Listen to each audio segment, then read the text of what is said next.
আজি কম চুলিৰ প্ৰয়োজনীয়তাৰ বিষয়ে। জীৱনত চুলিৰ প্ৰয়োজনীয়তা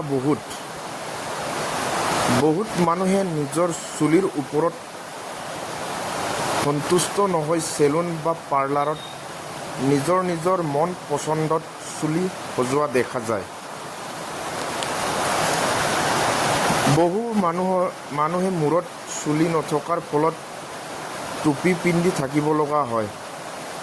কেতিয়াবা মই কোৱা শুনিছোঁ মূৰত চুলি নথকাৰ ফলত জেগাই লাজো পাইছোঁ বুলি।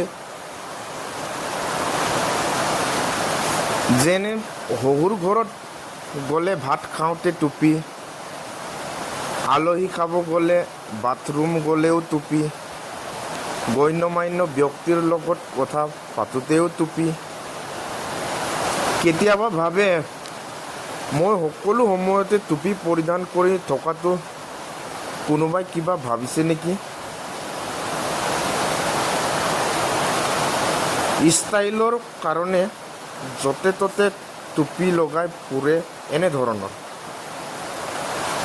আৰু ছোৱালী যদি চুলি কেঁকুৰা মেকুৰা হ'লে তেতিয়াতো চেচেই। পাৰ্লাৰত গৈ ষ্ট্ৰেট কৰিবই লাগিব, নহ'লে নিজে লাজ কৰে চুলিটো বেয়া বুলি। নানা ধৰণৰ সমস্যা।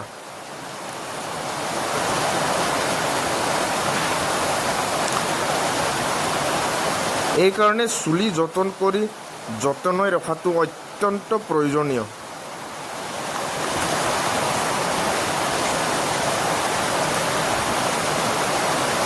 আপুনি মাইকী মানুহ চুলি নথকা দেখিছে? মই হ'লে দেখিছোঁ। এইগৰাকী লেডিছে বা মনত কি বেদনাৰে যুঁজি আছে।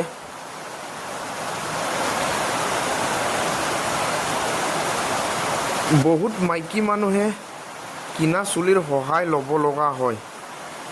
সেই গতিকে ভাবোঁ মই জীৱনত জীয়াই থাকোঁতে চুলিয়েই মেইন। চুলিৰ পৰা মানুহৰ সৌন্দৰ্যতাটো বহুত বৃদ্ধি পায়।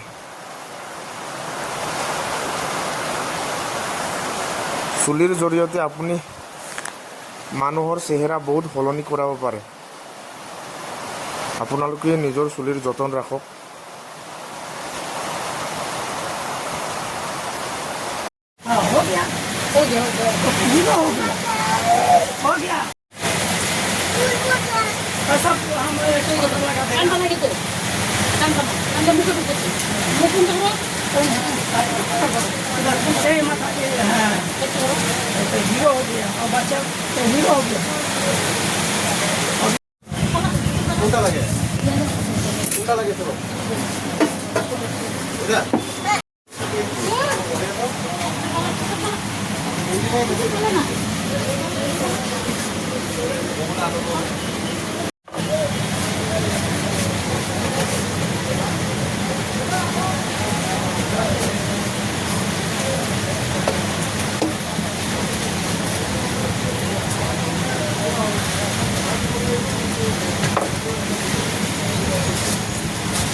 बोले वो बहुत खास है नहीं कौन भैया हो जाएगा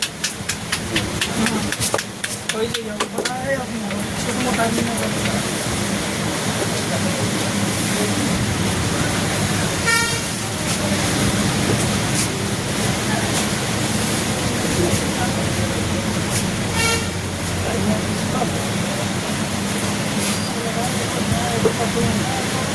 Aku mau makan, boleh dah makan.